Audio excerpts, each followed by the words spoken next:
বলো তো এগুলো কি হচ্ছে? আমার তো মনে হয় তোমরা একটু হলেও কিছু গেস করতে পারছো। তোমরা যদি কেউ বুঝতে পেরে থাকো এগুলো কি হচ্ছে তাহলে কিন্তু কমেন্ট করো, অবশ্যই কিন্তু আমাকে। যাই হোক, হ্যালো বন্ধুরা, কেমন আছো তোমরা সবাই? আশা করি তোমরা সবাই খুব ভালোই আছো। আজকে তো ভালো থাকারই কথা, তাই না? সকাল যাচ্ছি আমি এখন বাজারে, আর বাজারে যাওয়ার কারণ হলো একটা, বাজার করতে হবে। আর মায়ের শরীরটা খারাপ থাকার কারণে আমাকেই হলো বাজার করতে হচ্ছে। তো চলো এবার বেরোনো যাক। আমি রাস্তায় বেরোবো আর আমার জন্য টোটো দাঁড়িয়ে থাকবে না, তা কি কখনো হতে পারে? দেখো যথারীতি আমি টোটোতে উঠে গেছি, টোটো করে যাচ্ছি আমি এখন বাজারে। বাজারটা আমাদের বাড়ি থেকে খুব একটা দূরেও না, বলো তো পায়ে হেঁটে যেতে না খুব কষ্ট এই রোদ্দুরে গরমে। দেখো আমি দেখতে দেখতে তোমাদের সাথে কথা বলতে বলতে বাজারেও চলে এলাম, আর টোটো কাকুকে টাকাটাও দিয়ে দিলাম। চলো আজকে এত গরম আর এত রোদ্দুরে, তো যাই হোক চলো তোমাদের বলেই দিই আমি কিসের বাজার করতে এসেছি। হ্যাঁ, আমি এসেছি ষষ্ঠীর বাজার করতে। কারণ ওই যে বললাম না, মায়ের শরীরটা খারাপ থাকার কারণে আমাকেই বাজারটা সেরে নিতে হচ্ছে। বাজার করতে তো জীবনে পারি না, কিন্তু চেষ্টা করতে কি অসুবিধা, তাই না? বাজারে এসে আমি যথারীতি আমার একটা দরকারি জিনিস কিনে নিলাম। রোদ্দুরের মধ্যে আমি হেঁটে হেঁটে যাচ্ছি এখন বাজারে। হ্যাঁ অবশ্যই ছাতাটা নিয়েছিলাম, আর দেখো এই রাস্তাটা আমি বুঝতে পারছি না কোন। বাজার করা প্রায় শেষের দিকে হয়ে যাওয়ার পর আমি সোজা চলে এসেছিলাম মিষ্টির দোকানে। হ্যাঁ, আমাদের এখানে একটা সন্দেশ বলে মিষ্টির দোকান আছে, সেইখানে না অনেক রকম ভ্যারাইটিস মিষ্টি পাওয়া যায় জানো তো। এতগুলো মিষ্টির মধ্যে আমি কয়েকটা পছন্দের মতো মিষ্টি নিয়ে নিই। হতে পারে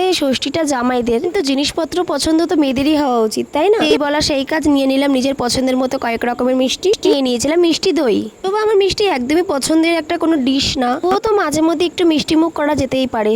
যাই হোক, এত মিষ্টি দেখে আমার কাজ নেই, আমার মিষ্টি পছন্দ না যেহেতু সবকিছু নিয়ে চলে এলাম বাড়িতে।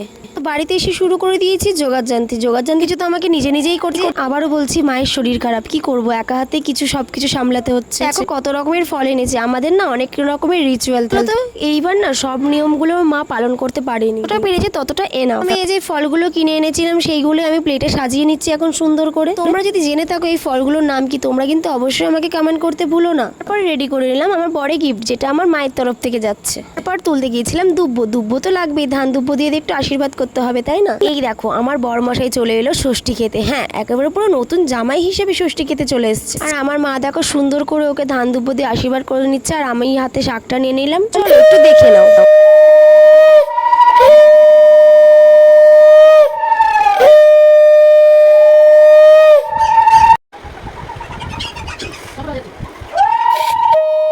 দেখলে তো আমাদের কিছুটা নিয়ম তোমাদের সাথে শেয়ার করলাম। আমার বরকে আমার এখন টিফিন দিয়ে দিয়েছে, আর আমাদের সাথে সদস্য হয়ে যে এনাকে নাই হোক। আমার এই ব্লগটা কেমন লাগলো প্লিজ তোমরা কমেন্ট করে জানিও। আজকের মতো টাটা।